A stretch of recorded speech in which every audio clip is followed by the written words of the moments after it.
if Donald Trump gets back, accompanied by a full cast of reformers, not alone this time,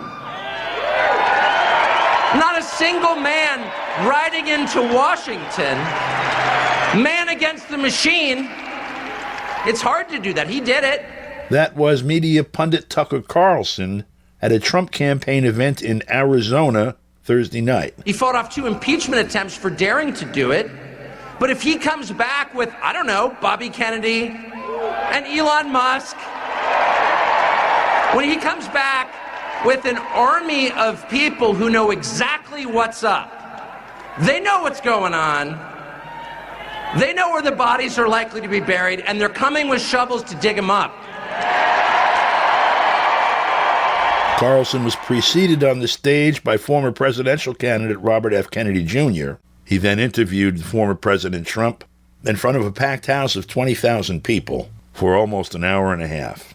As we move into the final weekend before Election Day, we go to Philadelphia, which may be a key spot in that election, to speak with Professor Tony Monteiro of Philadelphia's Saturday Free School. So where are we at looking at this? I think what we're looking at, and this is in these last few days being crystallized, we're looking at a standoff between a populist movement, I would call it also a popular movement, and the ruling elite.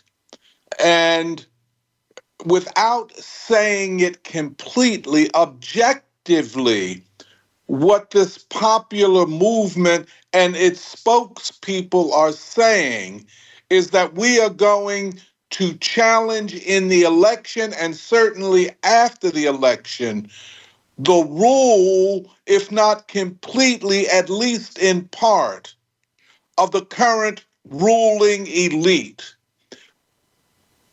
I mean, this has never been done. I heard Robert F. Kennedy Jr. give a speech recently where he talked about the Democratic Party being the party of war makers and the CIA, which is very significant because he's also claimed that it was the war makers and the CIA that assassinated his uncle, John F. Kennedy. That's right. So, it's kind of a personal get back, but also in the sense of a movement, a popular movement, it is a get back. When you think in terms of the history of revolutionary struggles, even the Russian revolutionaries under Lenin did not go this far in their demands. They called for land, peace, and freedom. And bread. And bread, yes. I'm sorry, and bread. Which were very mild demands, if you think about it, right, compared to what this Trump movement is demanding, which also explains the hyperbole and desperation of the opposite side. For example, saying that fascism is on the ballot, that Hitler is on the ballot, which, really comes off not only as desperate, but a real joke. Right. I mean, but they are desperate.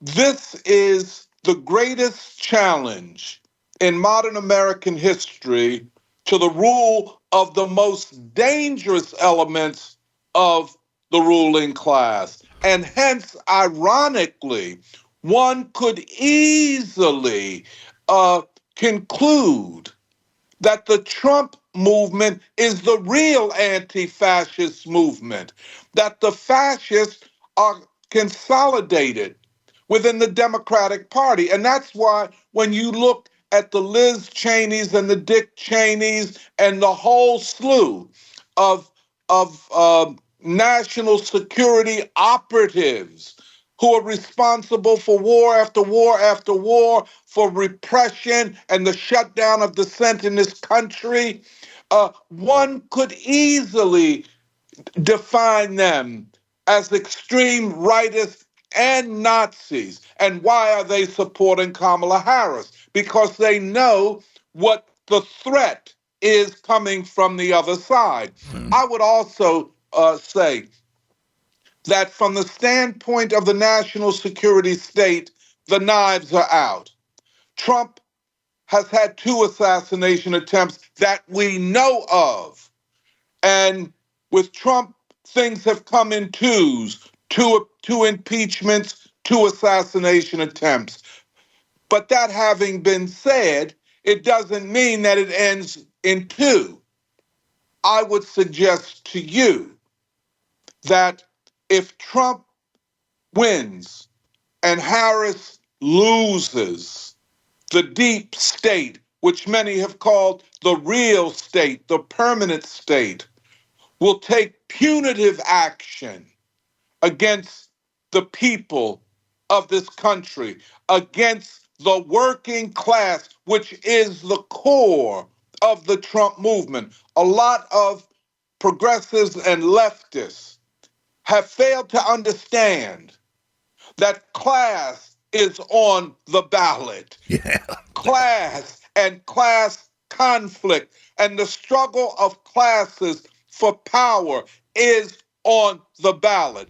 I would hasten to add, Don, that we are not talking about an event, because the day after November 5th is probably as important as November the 5th, Or because more. we're talking about new processes of struggle, new processes of challenging the political power of an unelected, war-making, neoliberal, neocon elite that has cost the American people upwards of $50 trillion over the last 30 years in wars in the Middle East and other places.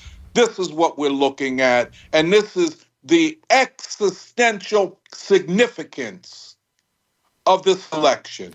You know, if you look at it from the perspective of Bobby Kennedy, the way you mentioned it, that he is basically pointing to the CIA as one of the major sins here, or sinners, and having had a role in essence, or having been the actors that assassinated his uncle in 1963.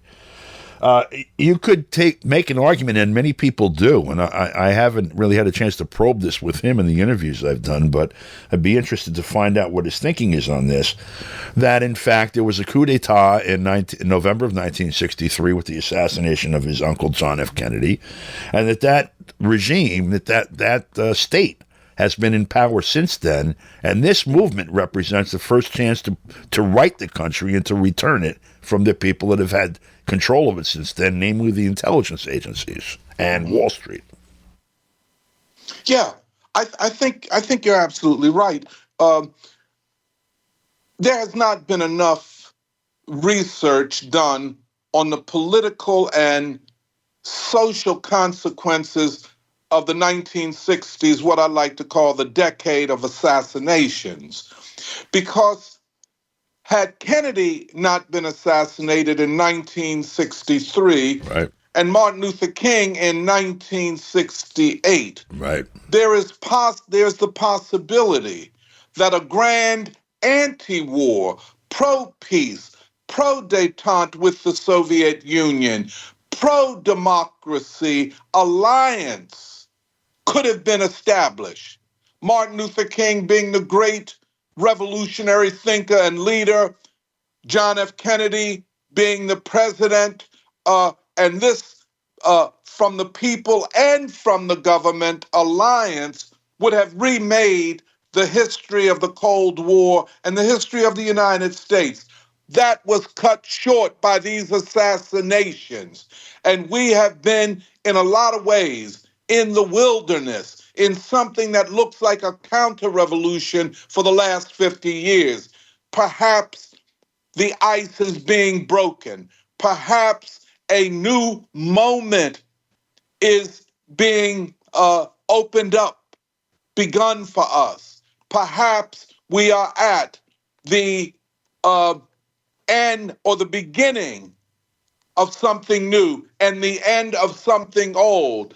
The interregnum, where the new could not be born. Maybe the new is being born, however, in ways that not enough people understand. Too many people who are, quote, leftists, and I'm not taking anything away from leftists, but are too bound by dogmatic ways of thinking, who do not fully understand the dynamics going forward among the American people and have no idea of what Black people are thinking, who are, in my estimate, still the critical force in the people, the popular equation to bring about political and social change. Yeah, we'll take a deeper look at that again next week before the election. Professor Monteiro, thank you very much. Thank you very much, Don. For KPFK, I'm Don DeBar.